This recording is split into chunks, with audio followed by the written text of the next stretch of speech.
Okay, so quick question. If the first rule of Pathfinder is basically there aren't any rules, does that mean that I can talk about Fight Club? Okay. Today, we're going to talk about the first rule of Pathfinder on today's episode of The Local Disaster Tour Guide. How that stinks.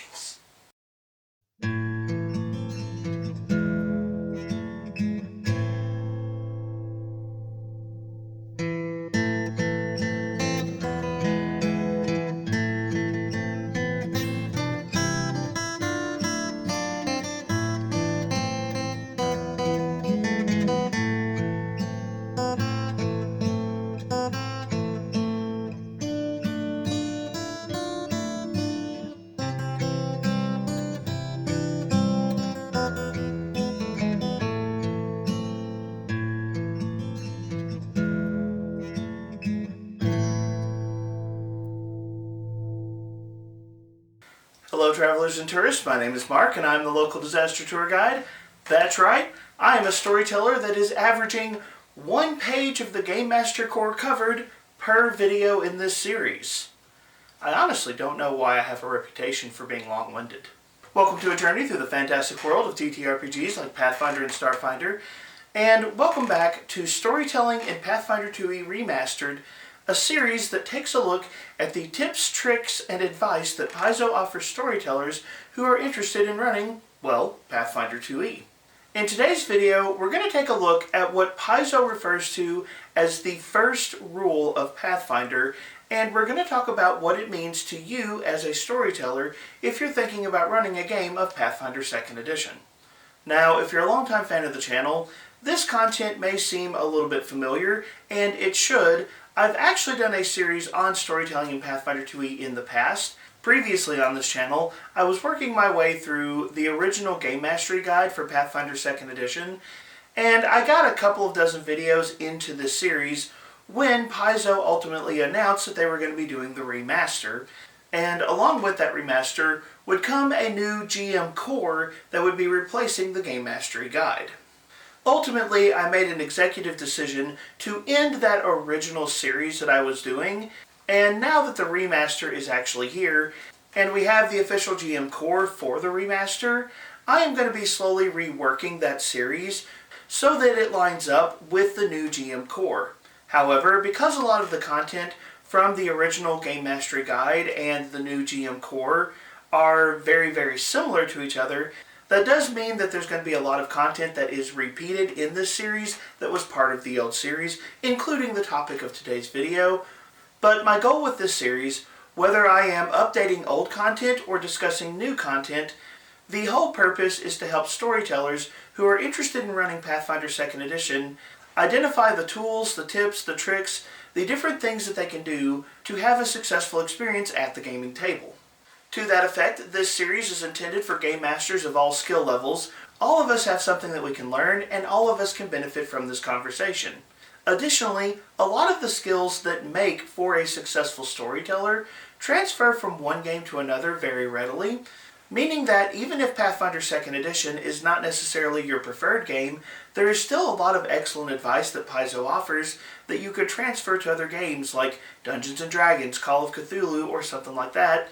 So regardless of your skill level or preferred game, I invite you to be part of this conversation, and I hope, regardless of what story you are telling, that these conversations are beneficial to you.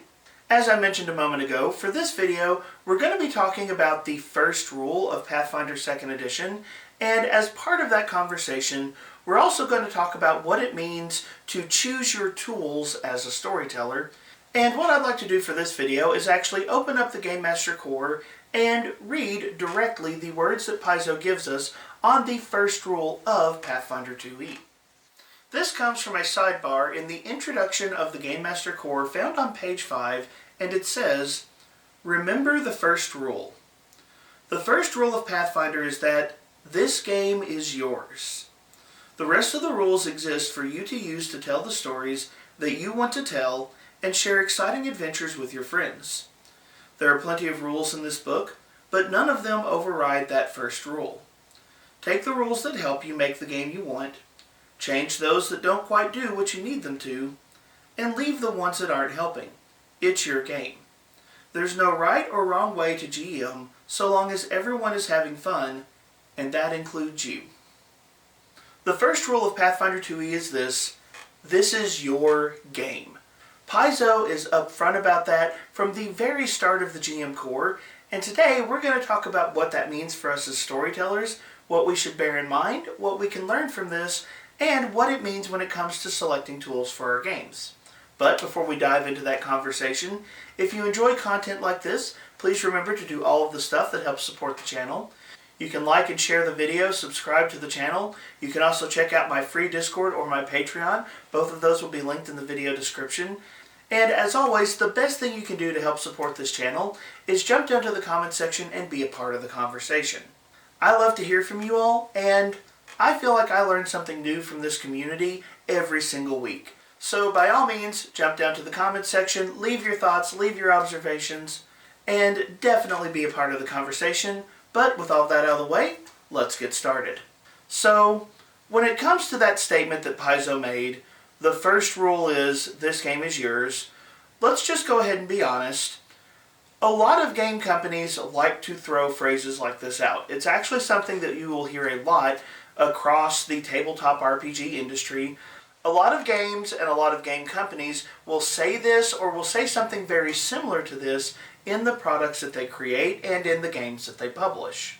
In a lot of ways, this idea is a very well-known idea across the gaming industry, and it is something you will probably hear from a lot of different places inside of the TTRPG hobby. In fact, it's one of those things that in some ways is so commonplace that it's kind of one of those things that you accidentally gloss over. Sure, it makes sense to hear, this game is yours, do what you want with it, but too often when we start playing this game, and especially if we take the step into being a storyteller, we forget this principle that is core to tabletop RPGs as a whole.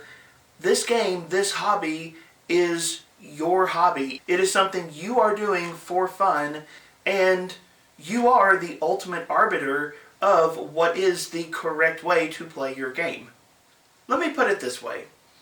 It may seem a little bit strange to argue with a rulebook, but in this instance, the rulebook actually tells you that's what you're allowed to do. So what are the major things we can take away from this first rule of Pathfinder 2e? I think there are three general principles that are worth reflecting on, and that Paizo does a good job of highlighting in talking about the first rule. The first principle is, story is more important than mechanics. The second principle is, as a storyteller, you have the right to keep, change, or discard any rule. And third, and possibly the most importantly, game masters should have fun too. Let's talk about each of these. First up, story is more important than mechanics. Now, this particular point is honestly one of those where you could chase a lot of different rabbit trails in where this conversation can go, especially considering the fact that Pathfinder 2e is generally considered to be a crunchy game system. There are a variety of TTRPGs out there. Some are rules light, some are more rules heavy or crunchy, and Pathfinder 2nd Edition definitely falls on the crunchier end of the spectrum. And so, as a result, if you pick up a game that is intended to be a more mechanically complex, a crunchier game, if you will, it seems really strange to pick that up and then immediately say, these rules don't necessarily matter, but that's actually the truth. Regardless of the TTRPG you're playing, from the most rules-light system in the world to the most rules-dense system in the world, all of those rules in every single game ever written, all of them exist for one purpose, and that purpose is to help you and your friends tell a story together. That is ultimately what this hobby is all about. It's about you and your friends hanging out together and just telling stories. Your heroes or villains or something in between caught up in crazy and incredible events, and using your imagination and a few dice, you are spinning impossible tales together. That's what this hobby ultimately is, and every single rule, regardless of how complex it is, exists first and foremost to support those stories. Now, if you're a fan of this channel, you know that I have advocated on a number of occasions that more mechanical complexity can actually support a story. I think that the mechanical complexity of games like Pathfinder 2e do lend themselves well to at least certain aspects of storytelling, but at the end of the day, even though I really love what Paizo has developed in Pathfinder 2nd Edition, ultimately the tools of Pathfinder 2nd Edition are not important in and of themselves, but rather are there as a way to support the real goal of my hobby, which is telling fun and funny stories with my friends. The next point therefore naturally extends off of this. If the rules are there to support your stories, then as a storyteller, you can kind of do whatever you want with the rules. Paizo explicitly says that if a rule is helping you, use it. Run with it. Have fun with that thing. If it's supporting you and your friends in the game that you're trying to play, by all means, take it and have a good time. Find those golden gems of game design and put them to good use. However, if there's a particular rule in Pathfinder 2nd Edition that is sort of helpful but doesn't quite do what you and your friends want it to do, by all means, change it. If you find something in the game that just isn't quite fitting the way it needs to, you have the authority to modify it so that it better suits your ends. And then, in the most drastic instances, if there is some aspect of Pathfinder 2e that just isn't fun, if it's harming your experience and you and your players don't particularly enjoy that aspect of the game, toss it. You don't need it. The rules are there to serve the story, so keep the ones you love, modify the ones you need to, and if you don't like a rule, get rid of it. Paizo has given you full permission to do that because they understand at the end of the day the work that they are doing is just there to support the fun that you and your friends are having. And there's a word that I've used several times in this discussion of the first rule that I think is of critical importance: fun. Game masters should have fun too. This is one of those aspects of the hobby that I think occasionally gets overlooked. I do think it has gotten better as the years have gone on, but the reality is everyone at the gaming table is there to have a good time. However, because the role of the game master often involves more work, more prep time, a larger commitment to developing certain skills, that means that oftentimes there is a divide between one side of the screen and the other, where the players in a game are seen as there to have fun, and the game master is seen as there to herd cats or something like that. And I really appreciate the fact that Paizo just kind of shoots that idea down just right out of the gate in the Game Master core. Game Masters, you are here to have fun too.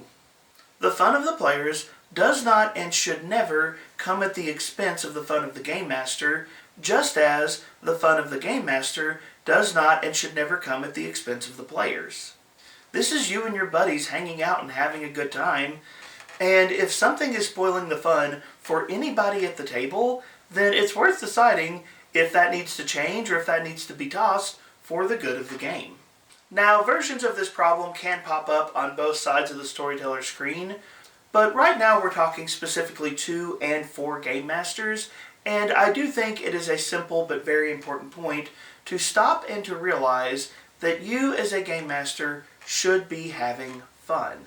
And if you're not having fun, then figure out what you need to do to change it. Ultimately, the first rule of Pathfinder 2nd Edition, This Game Is Yours, is a way of reminding you that everything that Paizo gives you is just a tool that you can use to build what you want at the gaming table. So with all of that in mind, let's take a moment and talk about this concept of tools. What are the different tools that Paizo gives us as storytellers that we can use or discard to the benefit of our games? There are a wide variety of things that count as tools, but allow me to give you the basic principle. Literally everything Paizo gives you is just a tool. You can use it, you can set it aside, it's your choice. Oftentimes when we think about tools in TTRPGs, what we're usually discussing is the rules of the TTRPG. Those are essentially the main thing that can be introduced to a game to modify the experience or change the kind of story that is being told. And so oftentimes when we talk about tools for tabletop RPGs, it's the rules that we're discussing. For example, in the Gamemaster core, in this series, there are a number of different types of rules that we will be bringing up at one point or another. For example, Paizo gives us a number of optional subsystems that you can add to Pathfinder 2e to modify how the story plays out and the experience that your players have. One of their big tools is called the victory point system, and then it has several smaller subsystems that kind of build off victory points. It has influence, research, chases, and infiltration. And all of those are useful for telling certain types of stories. Similar to that, you also have subsystems like reputation and leadership that can be used to portray a character's influence in the world around them. There are also subsystems for exploration. There are subsystems for one-on-one duels between characters. And one of the subsystems that I'm probably going to cheat and add to this series earlier than I should, the Gamemaster core gives us rules for adding vehicles to games, which is one of my favorite things in any TTRPG. So if you enjoy a good runaway cart chase scene, Paizo gives you rules for that. All of these subsystems are tools that Paizo gives us. There are some additional tools that are found in the GM core. In the gear section, you have rules for cursed items and relics, both of which significantly alter the experience of the items that characters might find. And then Paizo even gives us some more dramatic tools. They give us full-on variant rules, like the automatic bonus progression, level 0 characters, free archetype characters. The popularity of the individual options vary from table to table and group to group. Although, spoiler alert, if you're not aware of it, free archetype is ridiculously popular in Pathfinder 2e circles, and arguably for good reason. But all of these different rules that Paizo gives us in the GM core, they are just tools that we can use to adjust the game so it's a better fit to what we're trying to do. However, it would be a mistake to look at the GM core and go, oh, these are the optional rules. That's not the case. All of the rules in Pathfinder 2e are optional rules. Seriously, every ancestry, every background, every class, every spell, every piece of equipment, every rule in Pathfinder 2nd Edition is optional. Now, to state the obvious, Paizo obviously has a reason for the way they've designed their game. It's obviously worthwhile to try to understand why a game publisher approaches a game from a particular direction. But at the end of the day, every single rule is optional. If you, as a storyteller, are uncomfortable with a class like the Oracle or the Magus, then it's okay to tell a player, I don't think I'm comfortable using that. Can you please pick something else different for this campaign? It is perfectly within your rights as a storyteller to say that. Over my many years of gaming, I have vetoed a lot of different things from my games, sometimes because it wasn't a reflection of the story I was trying to do, sometimes because I just wasn't comfortable with that particular element. But as a storyteller, you have permission to do that. Years and years ago, I was running a D&D 3.5 campaign, and there was a person who had recently joined my group who really wanted to play a psionic character in that system. The thing was, I wasn't comfortable with psionics. I had briefly skimmed the book, but I hadn't really read it. I didn't really understand the class, how it worked, how it balanced against other classes. I was just very unfamiliar with the psionics rules, and I told the players, like, I don't really want you to use a psionic character. I'm not comfortable with it. And that player got really pushy.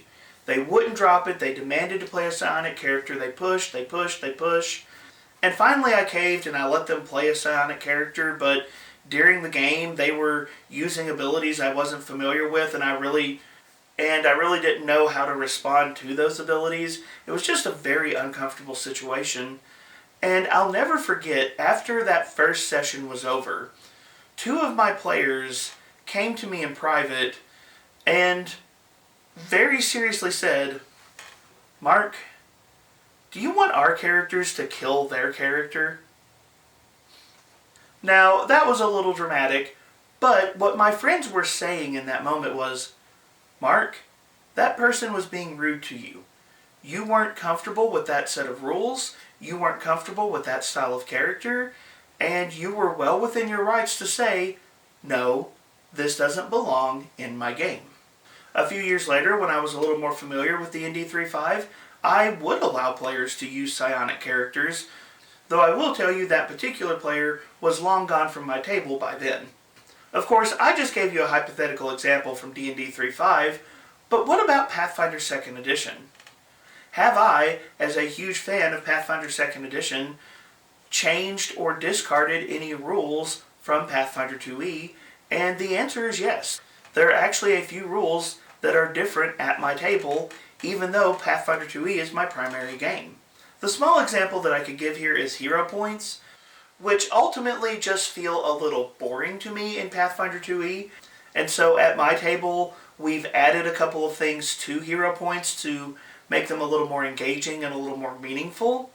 But after a little time with Pathfinder 2nd Edition, I realized that hero points, as written in Pathfinder 2e, didn't feel very heroic, and so I modified that rule to make it a better fit for my game. For an example of a rule that I have almost 100% discarded, I don't like secret checks in almost any game, in almost any circumstance. There are very few moments where I, as a storyteller, will roll a dice for somebody at the gaming table.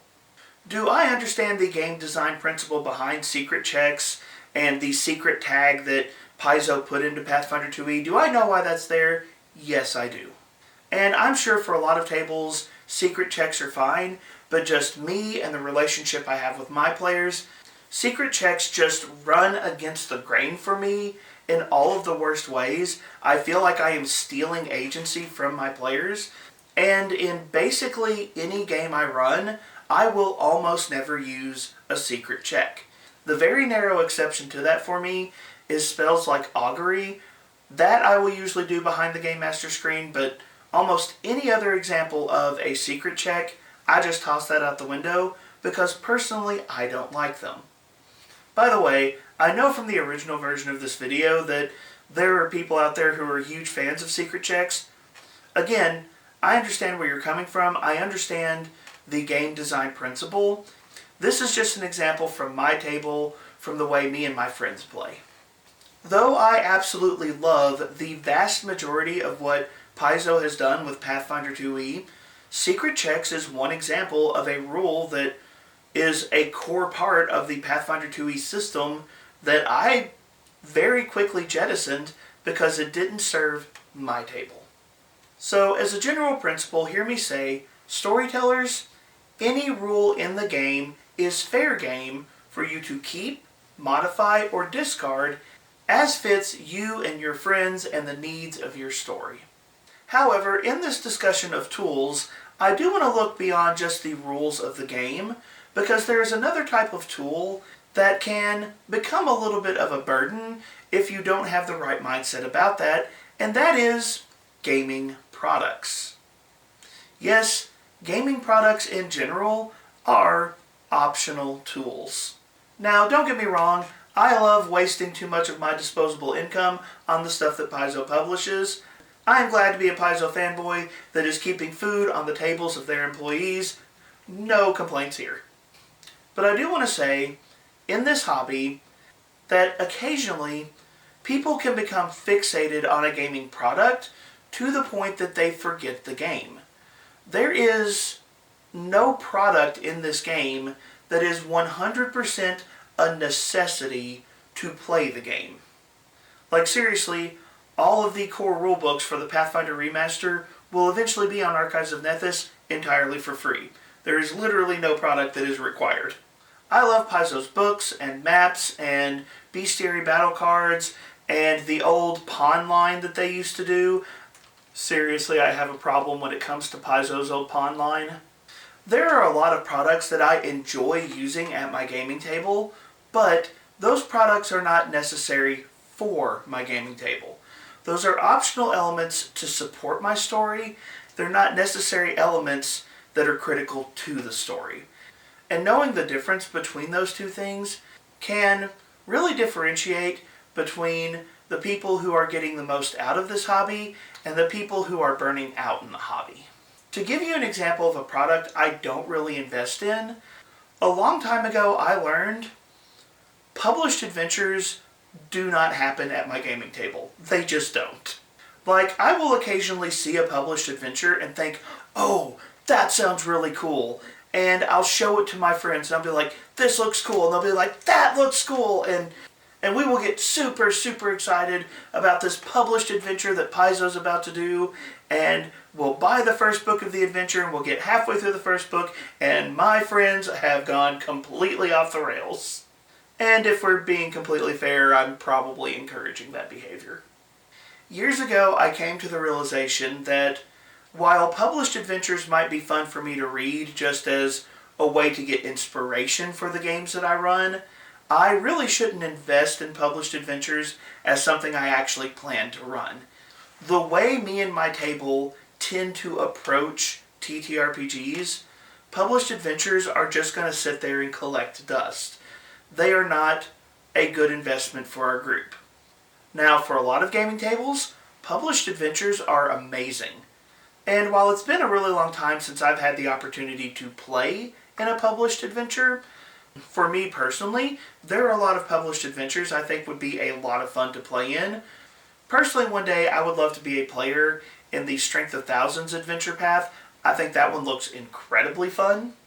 But I just know for my table that the published adventures, as quality as those products may be, they're not the right product for my table. And any product that Paizo publishes should be seen through that lens. This is something that Paizo is offering you. It is an option. If it helps you, if it excites you, take it and use it. But if it's not the right fit, set it aside. This is even true of the rule books. In the book Guns and Gears, almost all of the options in that rulebook, including the two main classes, Gunslinger and Inventor, are uncommon options.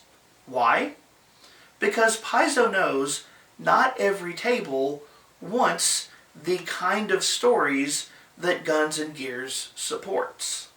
They put the uncommon tag across almost everything in that book because they want you as a storyteller to stop and ask, is this content going to support the kind of story I'm trying to tell?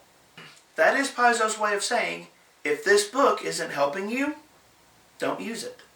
Ultimately, as Paizo says in the introduction of the GM Core, the first rule of Pathfinder 2e is, this game is yours. Paizo is giving you something to use any way that you see fit, and they are encouraging you to do that. Paizo plays an important role in the creative game design space in supporting this hobby, and I appreciate the quality of the work that they do. But Paizo is also wise enough to recognize that your creativity as a storyteller is an essential component in what makes this hobby so much fun to do. And so, despite all of the hard work that they've done assembling the product, Paizo gives you full permission to disassemble that product and combine it into something that fits your table, your story, and your picture of what's going to be a fun tale to tell. But those are just my thoughts on this subject, so the time has come to turn the conversation over to you. What are your thoughts on Pathfinder 2e's first rule and this conversation that we've had about choosing tools as a game master? Do you agree with me on this subject? And do you have any examples of rules in a TTRPG, such as Pathfinder 2e, that you tend to modify or discard because it's not the right fit for your table. Jump down to the comments section and let me know.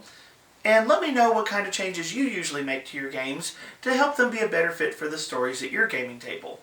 Don't forget to do all of that other stuff that helps support the channel. Like, share, and subscribe. Check out my free Discord and my Patreon. All of those links will be in the video description. But as always, thank you so much for being here.